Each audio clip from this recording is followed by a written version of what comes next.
Good afternoon, Jets Nation. Welcome to the Jude Jets Show. Yesterday, Connor Hughes said that the New York Jets might look to trade for a tight end before the season starts.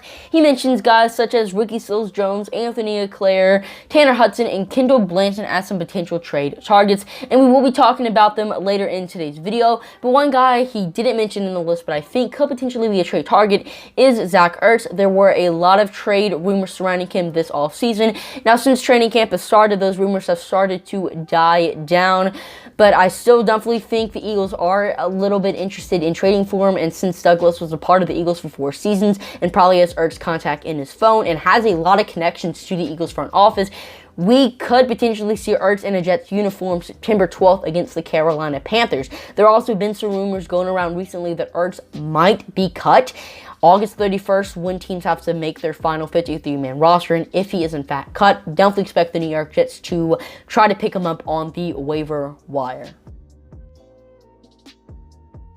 Now let's talk about the guys on Hughes' list, starting off with Ricky Seals-Jones, who's currently a member of the Washington football team. Now, he's actually the best player on this list and has the most NFL game experience and has been having a really good offseason. He was working with the first team today, and Ron Rivera recently said in a press conference that Ricky Seals-Jones has done very well and catches your attention. And if the New York Jets trade for a tight end, I hope it's Seals-Jones. He's also very athletic, and athletic tight ends seem to do well in the Shanahan style offense. So as I said, if we trade for a tight end, I hope it's Ricky Seals-Jones. But there are other guys on this list, and Seals-Jones is probably going to be the hardest guy to acquire since he is the best. But now let's talk about Anthony Eclair, who's currently a member of the Houston Texans, and he actually has a pretty interesting story. He signed with the Buccaneers in 2017 as an undrafted free agent, made the roster as an undrafted free agent, stayed with the Bucs for 4 seasons, won a Super Bowl with them, and signed with the Texans this offseason.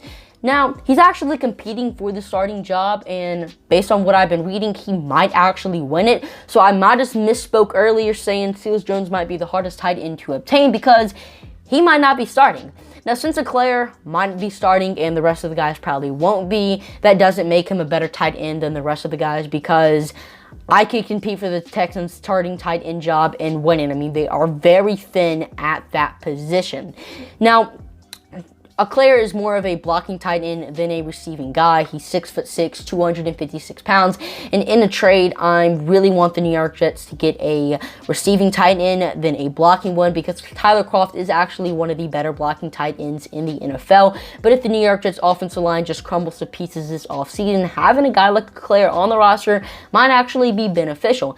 Now let's talk about Tanner Hudson, who's a member of the Tampa Bay Buccaneers, Anthony Eclair's old team. Now, Hudson has been having an amazing offseason and has been doing really good in the Buccaneers preseason games this season, but doesn't have any NFL game experience and is competing for that tight end number 4 spot and might actually get cut. And the same thing goes with Kendall Blanton. He's been having an amazing offseason, has been doing great in the preseason games, but like the Buccaneers, the Rams have a lot of depth at that tight end position, and Blanton has been doing good in preseason games, but he has no NFL game experience, so he's also competing for a roster spot. Now, if these guys make the rosters, I don't know if the Jets are going to be trading for him. I mean, we could probably offer the Bucs or Rams a 6th-round pick, and they're probably going to, they would definitely send those guys our way.